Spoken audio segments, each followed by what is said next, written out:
Those are some of the headlines. This is Democracy Now!, democracynow.org, The War and Peace Report. I'm Amy Goodman. And I'm Juan Gonzalez. Welcome to all of our listeners and viewers around the country and around the world.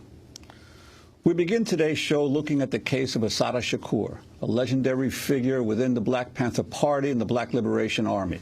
On Thursday, she became the first woman ever to make the FBI's most wanted terrorist list. In addition, the FBI in the state of New Jersey doubled the reward for her capture to $2 million. Shakur was convicted in the May 2nd, 1973 killing of a New Jersey state trooper during a shootout that left one of her fellow activists dead. She was shot twice by police during the incident. In 1979, she managed to escape from jail, and she later fled to Cuba, where she received political asylum. She has long proclaimed her innocence. On Thursday, FBI Special Agent Aaron Ford spoke at a press conference announcing Shakur's placement on the most wanted terrorist list. He refers to Shakur as Joanne Chesimard, her original name. Openly and freely in Cuba, she continues to maintain and promote her terrorist ideology. She provides anti-U.S. government speeches espousing the Black Liberation Army message of revolution and terrorism. No person, no matter what his or her political or moral convictions are, is above the law. Joanne Chesimard is a domestic terrorist who murdered a law enforcement officer execution style.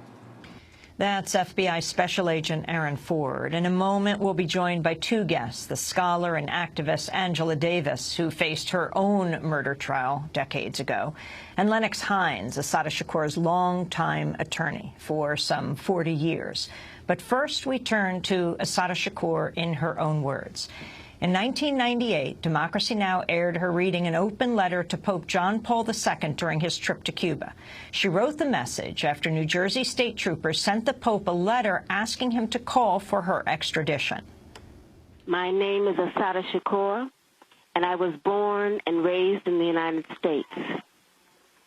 I am a descendant of Africans who were kidnapped and brought to the Americas as slaves.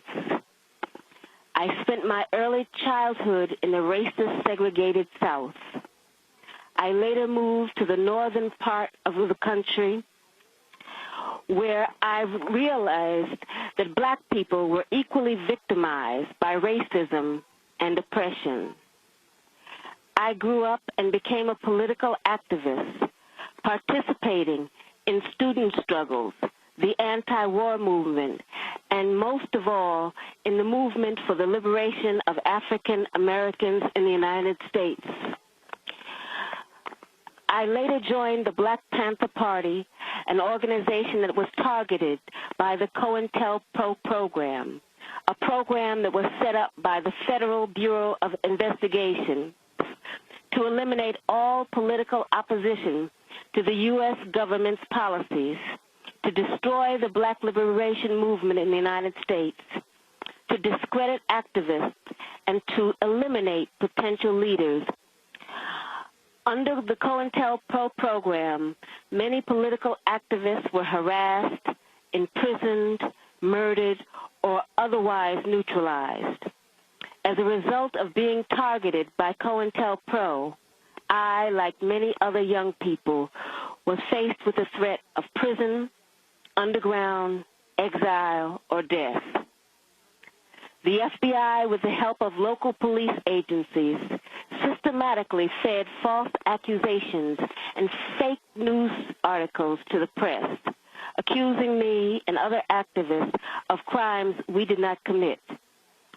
Although in my case the charges were eventually dropped or I was eventually acquitted, the national and local police agencies created a situation where, based on their false accusations against me, any police officer could shoot me on sight. It was not until the Freedom of Information Act was passed in the mid-'70s that we began to see the scope of the United States government's persecution of political activists. At this point, I think that it is important to make one thing very clear. I have advocated, and I still advocate, revolutionary changes in the structure and in the principles that govern the United States. I advocate self-determination for my people and for all oppressed people inside the United States.